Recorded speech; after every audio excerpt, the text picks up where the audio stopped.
PF office ने website के ऊपर एक अच्छा सुधार किया है जिससे आपका नॉमिनेशन करना आसान हो जाए। आप सही तरह से नॉमिनेशन फाइल कर सकें। इसके लिए आपको मेंबर होम की साइट पे आना है। अगर आप गूगल पे टाइप करेंगे यूएएन तो आपके सामने जो पहली वेबसाइट आएगी ये खोलना आपको पड़ेगा। इसके बाद लॉगिन करना है यूएन पासवर्ड से। लॉगिन करने के बाद आपके सामने कुछ इस तरह से मैनेज में जाके जब आप नॉमिनी पे जाएंगे तब आपको ये नया पेज नज़र आएगा। पहले आपको इस तरह का कुछ भी नज़र नहीं आता था, सिर्फ ये लिखा आता था कि आपने नॉमिनी भरा है या नहीं भरा है। पहले सिर्फ हिस्ट्री आती थी, लेकिन अब ये नया जोड़ा गया है, ये नया जोड़ा गया है, इसको नया जोड़ा गया है और यहाँ पे ये हेल्प फाइल नई जोड़ी गई है। तो यहाँ मुख्य बातें इन्होंने यहाँ 4 पॉइंट लिखे हैं। इसके अलावा दुनिया भर के जितने भी आपके डाउट हो सकते हैं उसको हेल्प फाइल के अंदर लिखा है। तो यहाँ हेल्प फाइल में जो जो चीज़ें लिखी हैं आप उसको वन बाय वन पढ़ सकते हैं। मैं यहाँ पे हज़ारों लोगों का काम कर चुका हूँ, उस अनुभव पे मैं आपको बिना इसे पढ़े भी सारी चीज़ें बता सकता हूँ।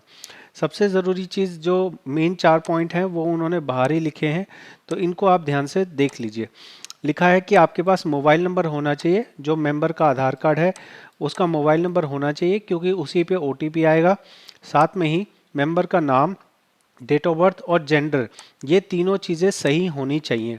कई बार मेंबर अपना नाम बदल लेते हैं लेकिन वो आपके अपने पीएफ रिकॉर्ड में ठीक नहीं करते और जब वो ई साइन करने जाते हैं तब उन्हें एरर आता है। इसलिए बताया गया है खास तौर पे कि आपकी ये 3 डिटेल्स आधार कार्ड से सही होनी चाहिए। एड्रेस आप अपना करेंट एड्रेस या परमानेंट एड्रेस भर सकते हैं। इसके लिए आपको व्यू में जाके प्रोफाइल में जाना है। साथ में ही मेंबर की फ़ोटो लगी होनी ज़रूरी है। ये तो बेसिक ज़रूरत है जो आपकी पूरी होनी चाहिए। इसके बाद में जो यहाँ फाइल के अंदर लिखा है वो लिखा है कब आप पिता को बना सकते हैं, कब आप जो है joining date, marital status, father name, ये सब अपडेट होना ज़रूरी है। अगर अपडेट ना हो तो इसके लिए आपको एम्प्लॉयर वाली बात लिखी गई है। बहुत सारी चीज़ें हैं, थोड़ी सी कंफ्यूजिंग है। जिन्होंने ये बनाया है उन्होंने बहुत अच्छे तरीके से नहीं सोचा है, इसको स्ट्रक्चर तरीके से नहीं बताया गया है। लेकिन मैं आपको यहाँ पे अपने तरीके से बता रहा हूँ जहाँ पे आप समझेंगे कि आपको ये समझना होगा कि मैरिड है या अनमैरिड है। अगर अनमैरिड है तो वो अपने डिपेंडेंट फादर को बना सकता है, डिपेंडेंट मदर को बना सकता है। डिजीज सन विडो को यहाँ पे डिजीज सन विडो नहीं होंगी तो हम यहाँ पे फादर और मदर को बना सकते हैं।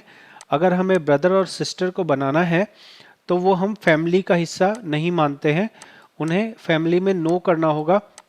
उसके बाद जाके आप अपने भाई या बहन को नॉमिनी बना सकते हैं। अगर आप मैरिड हैं तो आपके लिए वाइफ को बनाना मैंडेटरी है। वाइफ को, बच्चों को और बेटी को बनाया जा सकता है। तो ये इम्पॉर्टेंट है जो बहुत सारे लोग गलती करते हैं। बहुत सारे लोग मैरिड हैं उसके बाद भी वो अपने बच्चों की डिटेल नहीं डालते हैं, तो ऐसे में उनका नॉमिनी कंप्लीट नहीं माना जाएगा। अगर उन्हें कुछ हो गया तो उनको वो नॉमिनी फॉर्म दोबारा भरना पड़ेगा परिवार को। मेरे पास लोग आते हैं जब कोई एक्सपायर हो गया, बोलते हैं कि इनका नॉमिनी नहीं किया हुआ है या बाद में करा है हमने। वो सब काम नहीं आता है बिकॉज उसमें गलतियां होती हैं। तो यहाँ बताया जा रहा है कि few family member has added them. If you want member nominee a few family member he should add them. अगर आप ज़्यादा लोगों को नॉमिनी बनाना चाहते हो तो आप उन्हें ऐड करना पड़ेगा। अगर मेंबर मैरिड है, उनकी वाइफ है और बच्चे हैं तो आपको इन्हें ऐड करना अनिवार्य है, ऐसा यहाँ लिखा गया है। ये चीज़ मैं आपको हर वीडियोस में बताता आया हूँ जो इन्होंने यहाँ लिख के दिया है। Name should be added in family list, ऐसा इन्होंने बताया है। आधार में family ready before you start filling. आप अपना जिनको भी नॉमिनी बना रहे हैं उनका आधार अपने साथ लेके बैठे।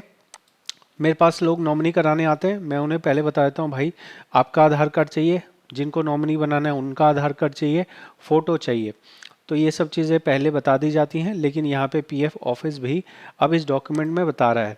यहाँ इन्होंने स्टेप्स मेंशन किए हैं। ये जो स्टेप्स हैं ये बाद में आएंगे। पहले आपका फ़ोटो अपडेट होना, आपका एड्रेस अपडेट होना, आपका रिलेशनशिप अपडेट होना, ये ज़रूरी है। उसके बाद ये चीज़ें आएंगी कि आप फैमिली डिटेल ऐड कीजिए, फैमिली वालों का फ़ोटो और उनका आधार डिटेल अपडेट कीजिए। बैंक लगाना ज़रूरी नहीं है। जब आपका पीडीएफ बन गया तो ई साइन करना ज़रूरी है। जैसे ये अभी जिनका अकाउंट है उन्होंने क्या करा था, उन्होंने वाइफ को ऐड कर दिया, बच्चों को ऐड कर दिया और उन्हें लगा ये हमने कर दिया, लेकिन उन्होंने ई साइन नहीं किया था। जब तक ई साइन नहीं किया है तो उस फॉर्म का कोई मतलब नहीं बनता है, आपको एरर आता रहेगा।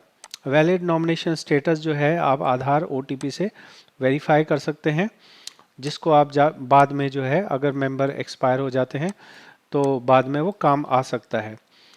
यहाँ पे एक एक्स्ट्रा चीज़ बताई गई है जिसमें लोगों को बहुत कन्फ्यूजन होती थी, वो यहाँ लिख दिया गया है कि अगर आपको चेंज करना है नॉमिनी तो आप इसको एडिट नहीं कर सकते हैं, आपको जो है इसमें न्यू नॉमिनी भरना पड़ेगा, फ्रेश नॉमिनी भरना पड़ेगा।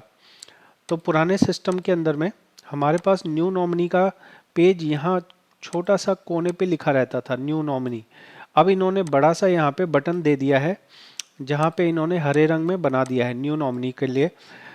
पहले हमें सिर्फ ये ऐसा टच करने पे हमें सिर्फ इस तरह दिखता था, लेकिन अभी आप देख रहे हैं तो आपको यहाँ इंस्ट्रक्शन भी मिल रही है, हेल्प फाइल भी मिल रही है, साथ में ही हरा बटन भी मिल रहा है नॉमिनी करने के लिए। तो ये था एक अच्छा अपडेट जिससे जो लोग पढ़े लिखे हैं, जो लोग इंग्लिश जानते हैं वो ज़रूर से समझेंगे। साथ में ही यहाँ हेल्प फाइल में हिंदी भी लिखना चाहिए था, क्योंकि बहुत सारे लोग इंग्लिश उतनी समझ नहीं पाते हैं। बाकी उनके लिए मैंने यहाँ अच्छे से वीडियो में बता दिया है। आप इस वीडियो को और लोगों तक फैलाएं, क्योंकि यकीन मानिए बहुत सारे लोग अभी भी इस बारे में नहीं जानते हैं और उनका अगर उन्हें कुछ हो जाता है तो उनके परिवार वालों को अलग अलग पीएफ ऑफिस में भटकना पड़ता है अपना पीएफ क्लेम करने के लिए, मेंबर का एक्सपायर होने के बाद पेंशन क्लेम करने के लिए, ईडीएलआई क्लेम करने के लिए भटकना पड़ता है। इसलिए नॉमिनी होना ज़रूरी है। तो जो आप ग्रुप में अपने एम्प्लॉय के ग्रुप हों उनमें ये जानकारी ज़रूर डालिए ताकि वो लोग अपना नॉमिनी कर सकें। और इसी तरह की और अपडेट्स के लिए आप मेरे चैनल से जुड़िए और साथ में ही सब्सक्राइब ज़रूर करिए। धन्यवाद।